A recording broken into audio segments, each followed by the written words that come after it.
Market లో invest చేసి మీ డబ్బులు డబుల్ చేసుకోవాలనుకుంటున్నారా? సుందరరామిరెడ్డి గారి లైవ్ సెమినార్ కి అటెండ్ అవ్వండి. అమెరికాలో ఉద్యోగం లేదా అమెరికాలో ఉండడం తుమ్మితే ఊడిపోయే ముక్కులా మారిపోతుంది రోజు రోజుకి.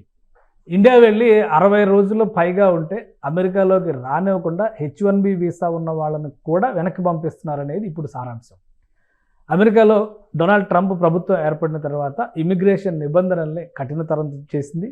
అలానే H1B రూల్స్ పైన కూడా అమెరికా ప్రభుత్వం ఫోకస్ పెట్టింది. ఇప్పుడు తాజాగా H1B ఉన్నప్పటికీ కూడా అమెరికాకి దూరంగా ఉంటే కనుక వీసా క్యాన్సిల్ అయ్యే ప్రమాదం ఉంది అనే సమాచారం మన వాళ్ళ గుండెల్లో గుబులు రేపుతోంది.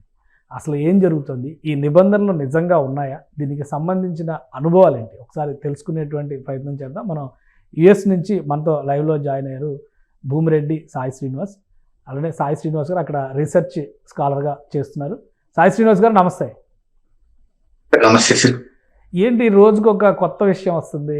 60 రోజులు అమెరికాకి బయట ఉండి H1B వీసా ఉన్నా కానీ అమెరికాకి దూరంగా ఉండి ఇండియాలో కావచ్చు ఇంకెక్కడైనా కావచ్చు వాళ్ళు ఉంటే కనుక వీసా క్యాన్సిల్ అయిపోద్ది. నిజమేనా? ఇట్లాంటి రూల్ ఏదైనా ఉందా?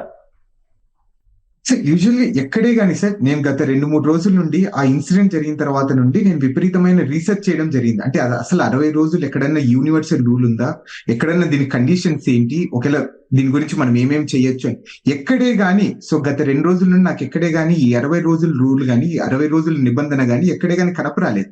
సో ఇది ఎక్కడి నుండి పుట్టుకొస్తుంది అనేది కూడా నాకు అర్థం కాకుండా పరిస్థితిలో ఉన్నాం సార్ అందరం. సో అసలు నిజమేనా ఈ రూల్ ప్రకారం కొంతమందిని వెనక్కి తీసి పంపించారు? హైదరాబాద్ నుంచి ఒకరిని, బెంగళూరు నుంచి ఇద్దరిని, ఇట్లా కొన్ని డేటా వస్తుంది. సోషల్ మీడియాలో అయితే ఈ పోస్టులే వైరల్ అవుతున్నాయి. సో నిజంగానే అటువంటి డిపోర్టేషన్స్ జరిగినాయా? వాళ్ళ వీసాలో రివోక్ చేయడాలు, క్యాన్సిల్ చేయడాలు, తిప్పి పంపించడాలు ఇట్లాంటివి ఏమైనా ఉన్నాయా?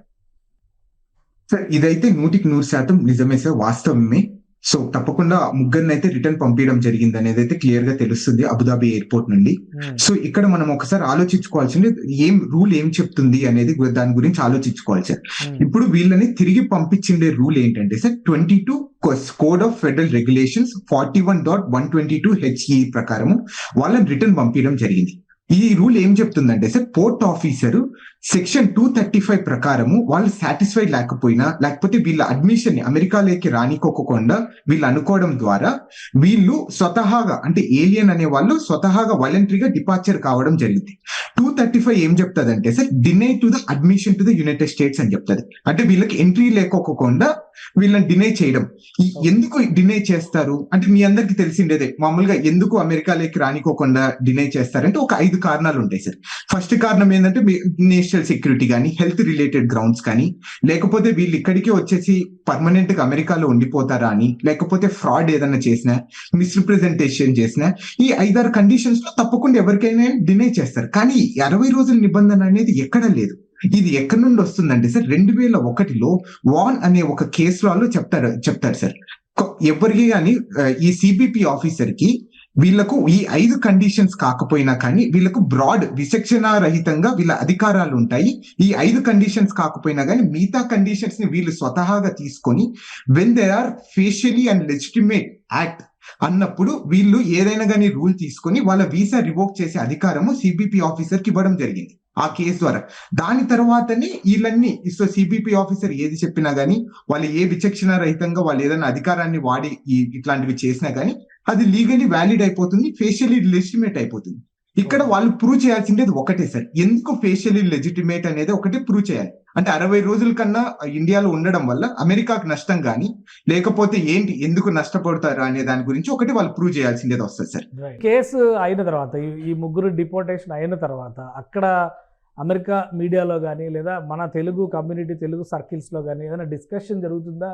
రీజన్స్ ఏంటి, ఎందుకు వెనక్కి పంపించారు? పైగా అబుదాబి దగ్గర నుంచే వెనక్కి పంపించిన నేపథ్యంలో అక్కడ లీగల్గా ఏమన్నా సపోర్ట్ దొరికే అవకాశం ఉందా వాళ్ళకి? సార్ సిబిపి అంటే ఈ పోర్ట్ ఆఫ్ ఎంట్రీలో జరిగేదానికి ఎక్కడే గానీ లీగల్ రైట్ కానీ లీగల్ హక్కులు కానీ ఎక్కడే కానీ మనం వాడడానికి అవకాశం ఉండదు సార్. అది ఫస్ట్ ఆఫ్ ఆల్ మనకు చాలా క్లియర్ గా తెలుసుకోవాల్సింది. మీ అందరికి ఒకటే చెప్తున్నాను సార్ ఈ సందర్భంగా, వీసా అనేది హక్కు కాదు sir, it's a privilege. So వాళ్ళు అమెరికా వాళ్ళు, సో మనకి ఇచ్చిన ప్రివిలేజ్ అట్లాంటిది.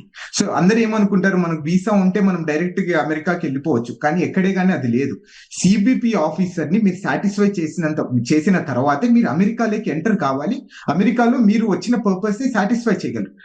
దాని తర్వాతే మీరు ఏదైనా చేయగలరు తప్ప మీకు వీసా వచ్చినంత మాత్రం మీరు అమెరికాకు వచ్చేసి మాకు అధికారాలు ఉన్నాయి, హక్కులు ఉన్నాయనే దానికైతే అసలు లేదు సార్. ఇక్కడ ఇంకొకటి ఏంటంటే, మీరు మంచి ఒక క్వశ్చన్ అడిగారు, అంటే ఏమన్నా మనం కోర్టుకి వెళ్ళే అవకాశం ఉందా, ఏదైనా లీగల్ రైట్స్ ఉంటాయి అని.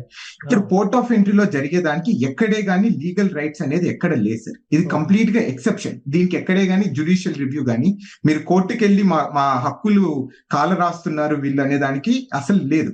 ఎందుకంటే వీసా అనేది ఒక హక్కు కాదు, ఇట్స్ ప్రివిలేజ్. అది క్లియర్ గా చెప్పడం జరుగుతుంది సార్. కానీ అంటే ఇప్పుడు మరి వాళ్ళు ప్రాజెక్టుల మధ్యలో ఉండొచ్చు, ఆల్రెడీ కొన్ని కమిట్మెంట్స్ ఉండొచ్చు, అక్కడ కొంతకాలం ఉండి బయటకు వచ్చిన వాళ్ళు అయి ఉండొచ్చు. సో వాళ్ళ ప్రయోజనాలు కూడా ప్రొటెక్ట్ చేయాల్సినటువంటి అవసరం ఉంటుంది కదా. ఇది ఆ రకమైనటువంటి అవకాశం ఏమీ లేదా? అంటే ఆ రకమైన అవకాశం అయితే ప్రస్తుతానికైతే ఎక్కడ కనపరావడం లేదు సార్.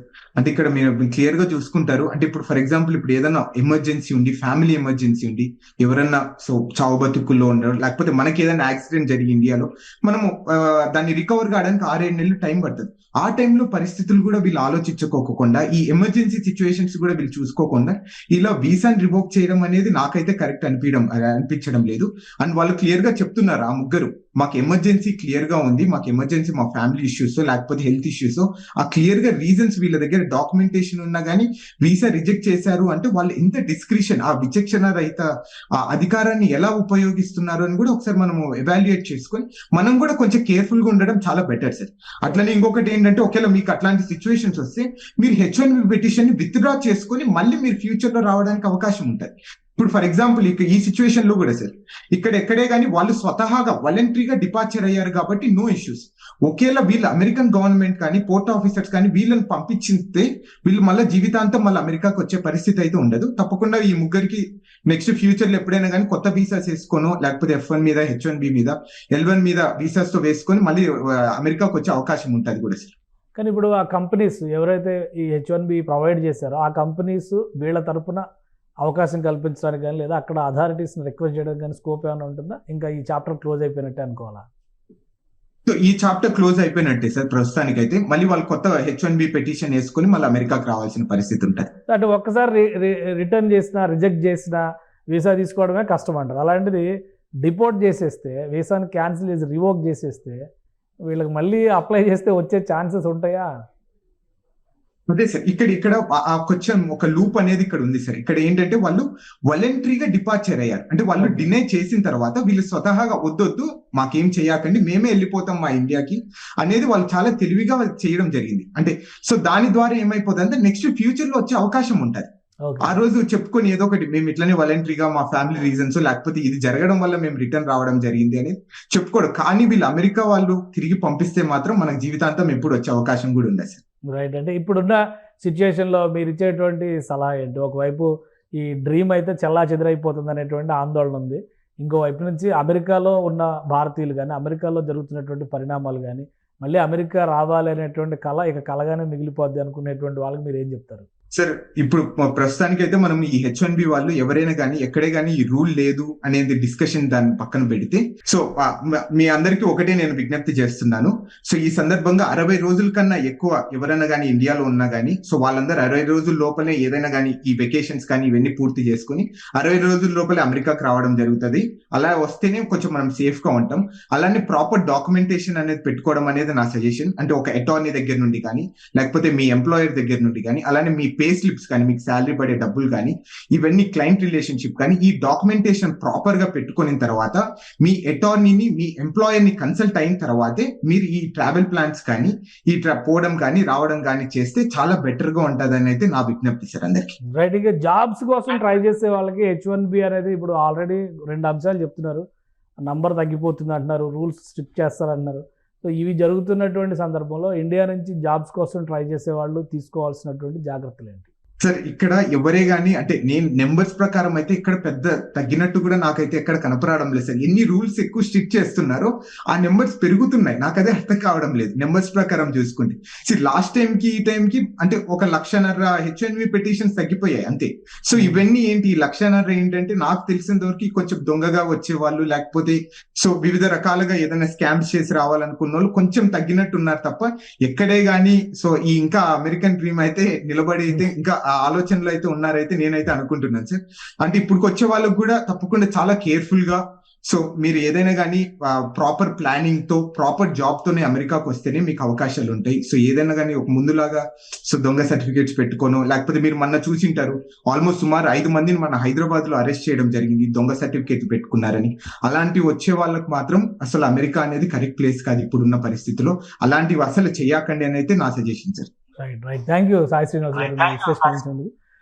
ఇది H1B వీసాలు ఉండి కూడా దేశం నుంచి అంటే అమెరికా నుంచి దూరంగా 60 రోజులు పైబడి ఉన్న వాళ్ళకి జరిగినటువంటి అనుభవం చూసిన తర్వాత చాలామంది ఆందోళన చెందుతున్నారు. అయితే రూల్స్ పరంగా డాక్యుమెంటేషన్ పరంగా ప్రాపర్గా ఉన్న వాళ్ళకి మాత్రం ఎలాంటి ఇబ్బందులు లేవని సాయి శ్రీనివాస్ విశ్లేషిస్తున్నారు.